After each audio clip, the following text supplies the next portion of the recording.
I'd be amazed. Yeah. Okay, main event. Yeah.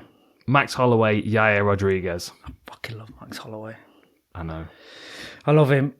Like, if you're fighting, like, what's he going to do? So you're fighting Max. He's pretty much got the best strike in the division, right?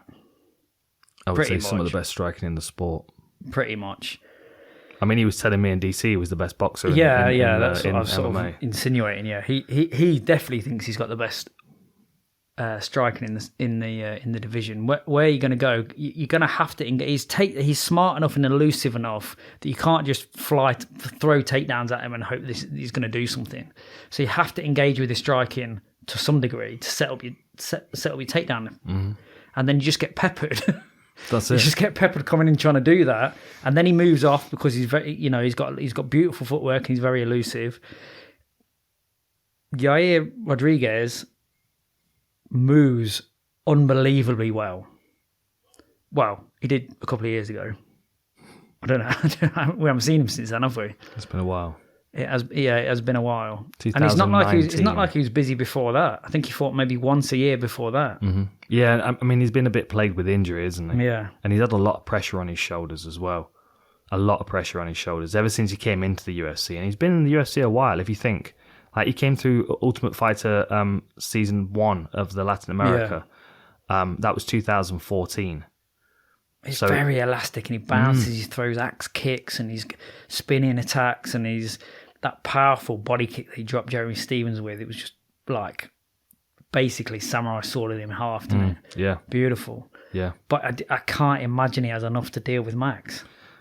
I don't think he'll have the space to offer much for Max. No. Like, so if I look at like the way that this plays out, so long range, outside kicking range, Yair wins. But how long does it stay at that range? Probably 2% of the time before Max closes it down into boxing range. And Max knows that. Yeah, like, do you know what I mean? Like, he's a tactician as well as an. Like, the question is that first round, because if you look at the stats for Max, he goes first round, he's not throwing much and he's not particularly accurate. Then he gets a bit more accurate and throws more, and it goes up and up. And then by the time he's into the championship rounds, he is landing almost everything he throws, tagging people with whatever he likes, and like they can't keep up with him because he's gotten more oppressive and aggressive as the fight's gone on.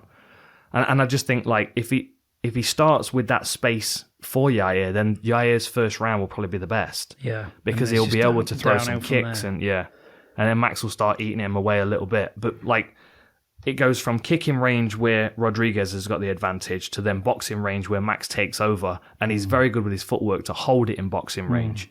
So not getting too close to his opponent. Because if he gets too close, then Rodriguez is going to be wild with his elbows. And that's a range that Holloway doesn't want to deal with. But one thing I can see happening, and I've not yet recorded the war room on it, I'm going to do that in a bit. Like, I can imagine Holloway wearing Rodriguez down over a couple of 3 rounds, and Yair being kind of backed up against the fence and trying to slip punches, and Holloway clamping onto his neck. Like, do you remember what he did against Cub Swanson, where he wrapped his neck and then he chased him to the ground with the guillotine? Right. And Swanson was like Mount Bottom guillotine tapping. Like, get off me. It's fucking horrible. It's an oppressive squeeze, isn't it?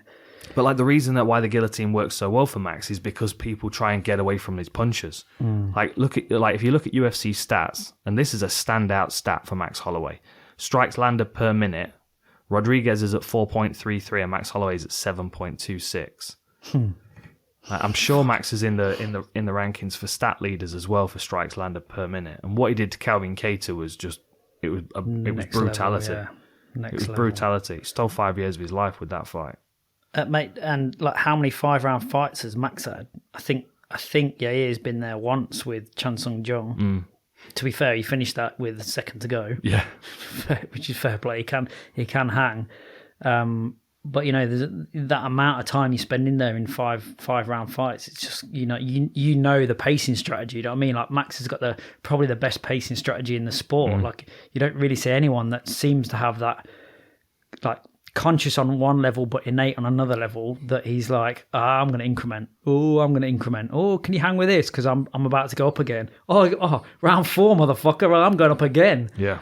And, it's pretty impressive, isn't it? It is. I'm just looking at the stats to see what. Let's go with active. Yeah, I mean, that's the challenge for Rodriguez, is to keep enough space to do what he wants to do without getting drowned. Because, like, if Max can keep it in boxing range, it's going to be nightmares for him all day, because he's going to be peppered at a range where he doesn't have enough to throw back at Max to slow him down. And that's no slight on him, because nobody else does. I mean, like, I think Poirier started well when Max went up to lightweight to fight, and I think that's the key. Against Max Holloway, same thing with Volkanovski. Start well in the first round, establish a good lead, and then keep that lead as best you can while Max is getting stronger. Yeah. But like, if you can do some damage in the first round, like if Rodriguez can land some body kicks or chip away at his legs, or maybe even catch him with something and concuss him a little bit, catch him with a head kick or something, that might be able to give Yair enough of a lead in the first round to be able to find openings. But if he doesn't land anything significant, good luck with that. Yeah, right. Yeah, good luck with that. That's it. Yeah. If he doesn't land anything significant, then Holloway's just going to take the canvas away from him. When was that? Like when was Max wobbled? He's been rocked a few times. But like recently, did Volt wobble him? Yeah, first fight he did. In the first fight he did. I don't think he did in the second one. But yeah, I mean, he does get cracked, and he does get wobbled. Like Dustin Poirier had him kind of wobbling a bit. Yeah, he doesn't. He don't get. I expect Holloway to just finished, does he? No, I expect Holloway to just be too much for him. And you look at the pace that he's fighting at as well compared to Rodriguez. Like, he's got more experience, he's got more wisdom at this stage, he's got more high level experience, he's got a higher work rate.